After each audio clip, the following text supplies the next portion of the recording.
नमस्कार दोस्तों, आप सभी का एक बार फिर से स्वागत है जेके ITI मंत्रा यूट्यूब चैनल में। CPRI के एडमिट कार्ड जारी हो चुके हैं। साथ ही बार्क ST यानी कि स्टाइपेंडरी ट्रेनिंग सेकंड के एग्ज़ाम होने हैं। चाहे पोस्ट कोई भी हो, प्लांट ऑपरेटर हो, इलेक्ट्रिशियन हो, अलग ITI की कोई भी ट्रेड हो, कोई भी पोस्ट हो, लेकिन बार्क ST सेकंड यानी कि आप कैटेगरी सेकंड के अंतर्गत आते हैं तो आपके लिए वीडियो बहुत ज़्यादा इम्पोर्टेंट है। जनरल अवेयरनेस के क्वेश्चंस की एक क्लास अपलोड कर दी है ये, और दूसरी क्लास आज होने वाली है। सबसे ज़्यादा जो इम्पोर्टेंट क्वेश्चन और बार बार पूछे गए प्रश्न हैं वो आपको सॉल्यूशन करवाने वाला हूँ। इन क्वेश्चन में से आपको एग्जाम में बहुत सारे क्वेश्चन देखने को मिल जाएंगे। 15 स्लाइड है तो आप देख सकते हैं कितने क्वेश्चन होंगे। 65 से ज़्यादा क्वेश्चन मैं आपको सॉल्यूशन करवाने वाला हूँ, यानी कि 65 से ज़्यादा आपको क्वेश्चन मिलने वाले हैं। तो क्लास को रेगुलर देखिए। यदि आप पहली बार चैनल पर आए हैं तो इसे सब्सक्राइब कर लीजिए, वीडियो को शेयर जरूर करें ताकि रेगुलर क्लास ले सके।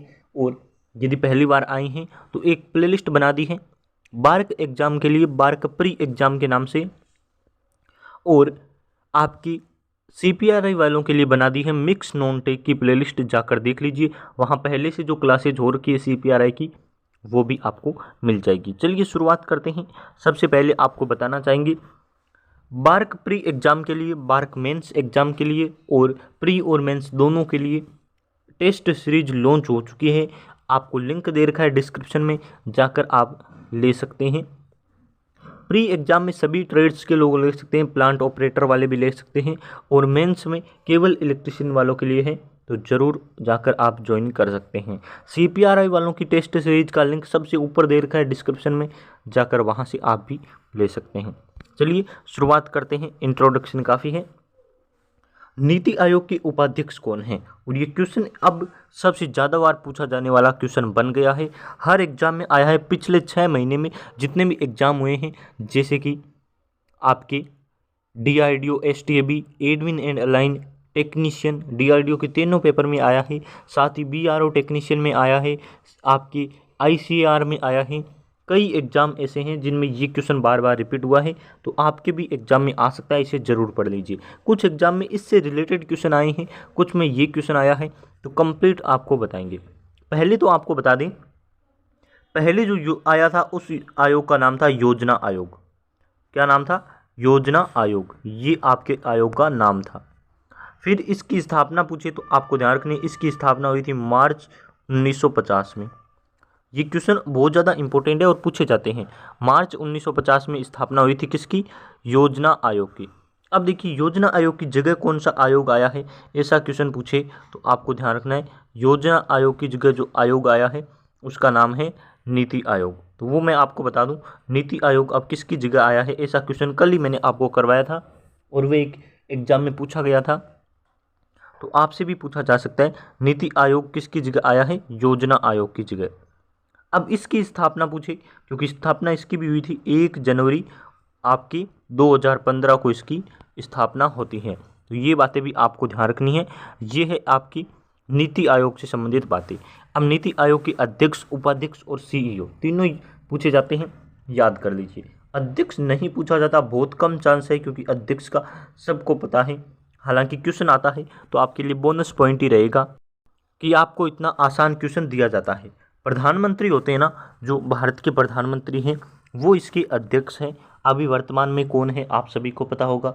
उपाध्यक्ष यदि पूछे तो उपाध्यक्ष आपके हैं इसमें सुमन बेरी। सुमन बेरी आपकी उपाध्यक्ष है।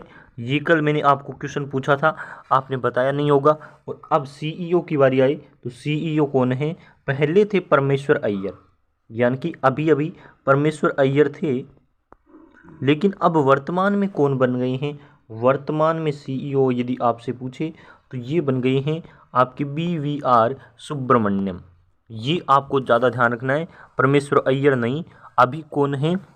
BVR सुब्रमण्यम। हालांकि अभी अभी बने हैं, जब DRDO एडमिन एंड अलाइन की एग्जाम हो रही थी तब बने थे, और ये क्वेश्चन उन्होंने डायरेक्ट पूछ लिया था, तो आप ज़रूर पढ़ लीजिए। अब देखिए क्वेश्चन काफ़ी अच्छा है, और आपसे जो पूछा है वो उपाध्यक्ष पूछा है, और उपाध्यक्ष मैंने बता दिया सुमन बेरी इसके उपाध्यक्ष हैं। जगदीप धनखड़ क्या है, आप बता सकते हैं क्या? 16वें और 14वें राष्ट्रपति हैं। आप कहेंगे 16वें और 14वें दोनों एक साथ कैसे हैं? तो प्रधानमंत्री जो आपके राष्ट्रपति हैं उनके हिसाब से 16वें हैं और व्यक्तियों के हिसाब से 14 है, क्योंकि 2 व्यक्ति 2 बार बने हैं। तो वो आपको पता होगा 16वें क्रम के आपकी उपराष्ट्रपति हैं और वैसे 14वें क्रम के हैं। दोनों आपको क्रम ध्यान रखना है। राष्ट्रपति आपके द्रौपदी मुर्मू हैं और ये आपकी उपराष्ट्रपति आप जानते हैं। राजीव कुमार के बारे में आप जानते हैं ना, मुख्य चुनाव आयुक्त राजीव कुमार। और 25 जनवरी को मतदाता दिवस। ये क्वेश्चन आपसे पूछे जाते हैं और मैंने बार बार करवाए हैं, तो आप पुरानी क्लासेज देखिए, आपको वहाँ से सीखने को मिल जाएगा। आगे देखिए क्वेश्चन क्या है, मौलिक कर्तव्य किस देश से लिए गए हैं? बहुत ही अच्छा और टॉप लेवल का क्वेश्चन है, आपको बहुत कुछ नया सीखने को मिलेगा। अब देखिए मैंने 65 क्वेश्चन की बात की थी और देखिए कितने क्वेश्चन हो गई, 1 2 3 4 यहाँ क्वेश्चन हो गई। फिर इनके बारे में जगदीप धनखड़ और आपके राजीव कुमार के बारे में 6 क्वेश्चन और 7 8 9 10, यानी कि एक पेज से आप 10-12 क्वेश्चन सीख रहे हैं, तो इससे अच्छा आपके लिए कोई मौका नहीं होगा। मौलिक कर्तव्य किस देश से लिए गए हैं, तो मैं आपको सभी ऑप्शन को बता देता हूँ डिटेल वाइज, ताकि आप समझ पाएँ। अब यदि हम अमेरिका की बात करें तो यहाँ से हमने लिया है मौलिक अधिकार। इसे याद करने का तरीका भी है, एक मौलिक अधिकार दिया है। अब याद करने का तरीका है ऐसे अमेरिका ऐसे अधिकार लिया है। फिर एक चीज़ और ली है, वो है स्वतंत्र न्यायपालिका। स्वतंत्र न्यायपालिका भी किस देश से ली गई है, तो वो हमारी अमेरिका से ली गई है। आपको 2 बातें ध्यान रखनी है। रूस से क्या लिया गया है, तो रूस से लिया है हमने मौलिक कर्तव्य, वो भी आपको ध्यान रखना है। मौलिक कर्तव्य किस देश से लिए गए हैं, रूस से। आयरलैंड से क्या लिया गया है, तो नीति निर्देशक तत्व जिसे आप कहते हैं डीपीएसपी, तो ये आपकी आयरलैंड से लिए गए हैं। और दक्षिण अफ्रीका से संविधान में संशोधन किया जा सकता है, तो ये आपके दक्षिण अफ्रीका से लिया गया है। संविधान को हम चेंज कर सकते हैं, संशोधित कर सकते हैं। तो आपके right answer option number B रहेगा। हालांकि आपको ये क्वेश्चन मैंने पहले भी करवा रखा है। बढ़ते हैं नेक्स्ट क्वेश्चन की तरफ। आगे आपके क्वेश्चन दे रखा है, सर्वाधिक बजट किसके द्वारा पेश किया गया? सबसे ज़्यादा बजट किसने पेश किया, ऐसा क्वेश्चन पूछा है। निर्मला आपके सीतारमण ने 2023-24 का जो बजट पेश किया है, ये कौन सा है, तो अमृतकाल का पहला बजट है। अमृतकाल का पहला बजट पेश किया गया है, ये आपको ध्यान रखना है। और 5वीं बार इन्होंने बजट पेश किया है। ये जो बजट था इनका, ये 5वीं बार था। षणमुखम शेट्टी ने बताइए 1949 में बजट पेश किया था। इसे हम स्वतंत्र भारत का पहला बजट कहेंगे। स्वतंत्र भारत का आपकी फर्स्ट बजट कौन सा था, षणमुखम शेट्टी द्वारा प्रस्तुत किया गया। जॉन मैथ्यू ने 1950 में बजट पेश किया गया, जिसे कहते हैं गणतंत्र भारत का पहला बजट। तो गणतंत्र भारत का पहला बजट, स्वतंत्र भारत का पहला बजट। और मोरारजी देसाई ने सबसे ज़्यादा अधिक बजट पेश किया है, वो भी 10 बार। तो ये आपको ध्यान रखना है, 10 बार इन्होंने बजट पेश किया है। अब पीडीएफ में जो लिखा है वो तो आपको समझ नहीं आएगा, तो क्लास आपको एक एक मेरी जो वर्ड है वो आपको सुनना पड़ेगा, ताकि आप समझ पाएँ कि मैं आपको क्या बताना चाह रहा हूँ। आगे बढ़ते हैं। अच्छा क्वेश्चन है, सबसे ज़्यादा बजट यदि किसी ने पेश किए हैं तो वो है मोरारजी देसाई। आगे देखिए क्वेश्चन है, वोट डालने की उम्र 21 से 18 वर्ष किस संविधान संशोधन में की गई? तो मैं आपको बता दूं, कंप्लीट 42वां संविधान संशोधन आपके 1976 का है। और किस समिति की सिफारिश पर किया गया, तो वो समिति थी सरदार स्वर्ण सिंह समिति की सिफारिश पर। क्या था, आपके मौलिक कर्तव्य से संबंधित था, 10 मौलिक कर्तव्य, है ना।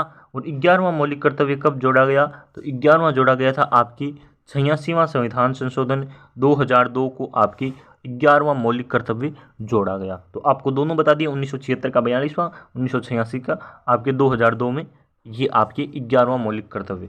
अनुच्छेद आपकी 40 है, ये आपके ग्राम पंचायत से संबंधित है। और उन आपके 61वां जो है संविधान संशोधन, ये आपकी है वोट डालने की उम्र को 21 वर्ष से घटाकर 18 वर्ष कर दिया गया। तो ऑप्शन नंबर ए इसका राइट आंसर है। और अनुच्छेद 40 आपकी उस ग्राम पंचायत से संबंधित है, जरूर ध्यान रखें।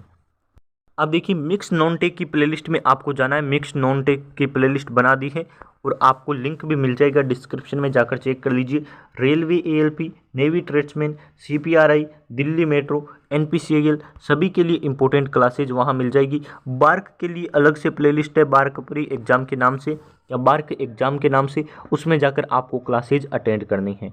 और CPRI वाले बार्क वाले दोनों आपके टेस्ट सीरीज ले सकते हैं, लिंक दे रखा है। CPRI की एग्जाम डेट आप कमेंट में कीजिए कि आपका एग्जाम कब है, ताकि उसके अकॉर्डिंग क्लासेज की संख्या बढ़ा दे। दिन में 2 क्लासेज आएगी, इसके अकॉर्डिंग हम कोशिश करेंगे। तो आप अपनी एग्जाम डेट जरूर बता दीजिए। नेक्स्ट क्वेश्चन है GST कब लागू हुआ। तो GST से संबंधित 2-4 क्वेश्चन आते हैं। हालांकि देखिए, एक तो लागू हुआ कब, ये क्वेश्चन पूछ ही लेता है।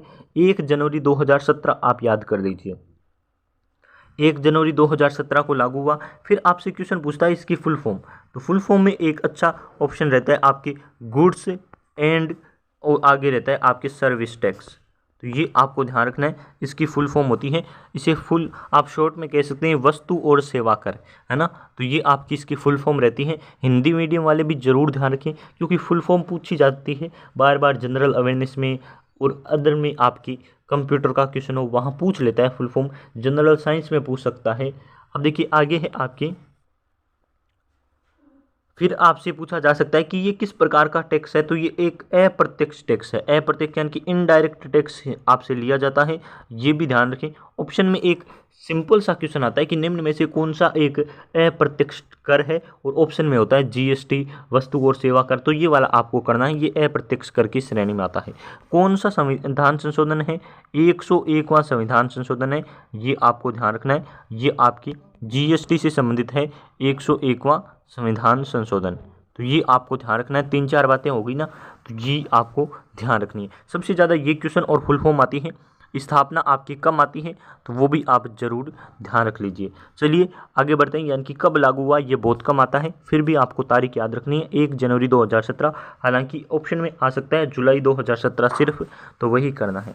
मिस प्रिंट हो रखा है क्या, 1 जुलाई 2017 है, जो ऑप्शन में लिखा है वही आपको ध्यान रखना है, बोलने में गलती हो सकती होगी। भाषाई आधार पर बनने वाला पहला राज्य कौन सा है। तो अब देखिए, भाषाई आधार पर मैं आपको बताऊं, राज्य पुनर्गठन आयोग की स्थापना कब हुई, या राज्य पुनर्गठन आयोग कब का है। तो ये है आपकी राज्य पुनर्गठन आयोग है आपके 1956 का। तो वो आपको ध्यान रखना है, 1956 का आपकी राज्य पुनर्गठन आयोग है। 7वां संविधान संशोधन याद होगा ना आपको, मैंने बताया बहुत बार। 7वां संविधान संशोधन यहाँ लिख देता हूँ, थोड़ा सा आगे 7वां आपके संविधान संशोधन है, जो राज्य पुनर्गठन आयोग से संबंधित है, 1956 का संविधान संशोधन है। तेलंगाना कब बना, ऐसा क्वेश्चन पूछे तो ये सभी को याद है, 2 जून 2014 अभी अभी बना था। ये लास्ट में आपको याद होगा, कुछ सेकंड में थे, कुछ थर्ड में थे, कुछ फोर्थ में थे, आप इस क्लासों में थे, और आपकी ये संविधान संशोधन हुआ था। आंध्र प्रदेश कब बना, तो आंध्र प्रदेश आपको पता है भाषाई आधार पर सबसे पहला राज्य आंध्र प्रदेश को बनाया गया था।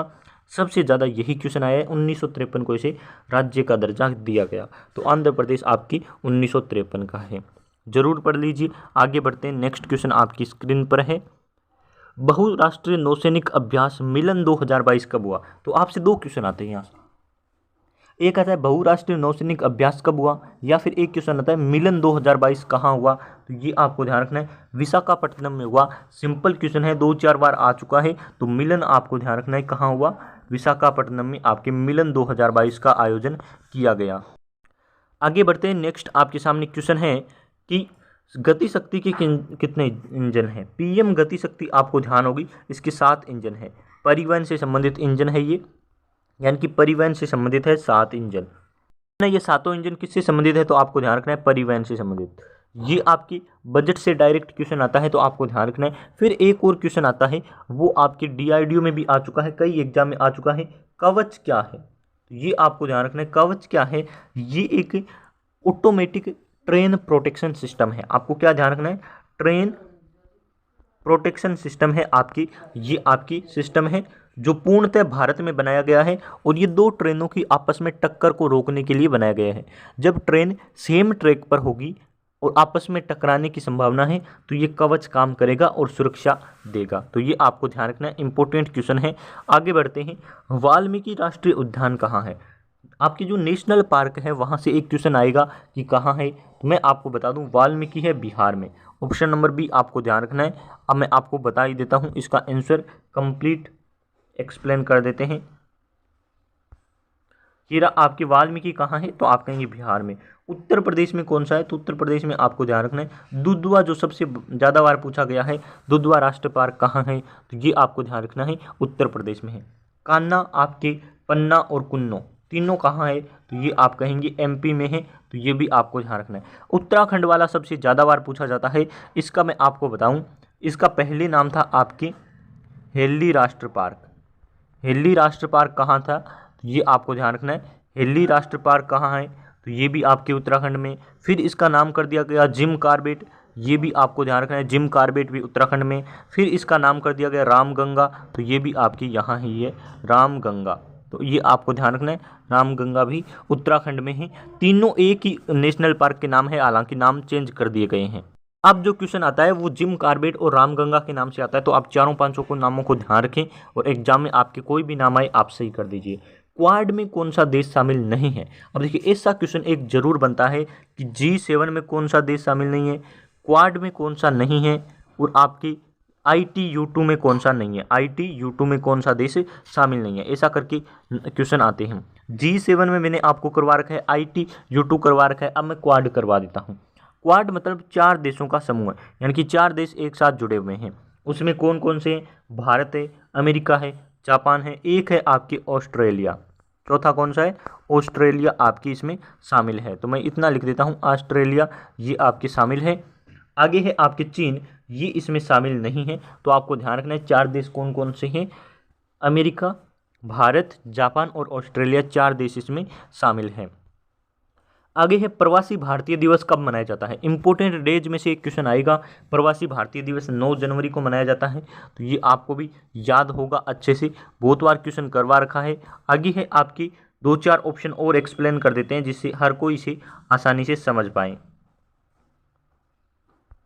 तो इसमें क्या ध्यान रखना है, 9 जनवरी को आपकी प्रवासी भारतीय दिवस। 22 अप्रैल को क्या होता है, तो अर्थ डे यानी कि पृथ्वी दिवस 22 अप्रैल को होता है। और यहीं आपसे 22 मार्च पूछे, जैसा कि अभी आपकी ICAR में पूछा था, तो ये आपके जल दिवस होता है 22 मार्च को। 28 फरवरी को राष्ट्रीय विज्ञान दिवस होता है, आपको पता है साइंस डे या विज्ञान दिवस आपको ध्यान रखना है। और 23 जनवरी को कौन सा होता है, पराक्रम दिवस आपको ध्यान रखना है। सुभाष चंद्र बोस की जयंती पर या जन्म दिवस पर आपकी पराक्रम दिवस होता है 23 जनवरी को। बस यही थे आज के इम्पोर्टेंट क्वेश्चन। यदि क्लास पसंद आई हो तो लाइक शेयर जरूर करें और फ्रेंड सर्कल में शेयर जरूर कर दीजिए, और अपनी अपनी एग्जाम डेट आप कमेंट में बता दीजिए ताकि उसके अकॉर्डिंग क्लासेज की संख्या भी हम बढ़ा दें। बहुत बहुत धन्यवाद आप सभी का।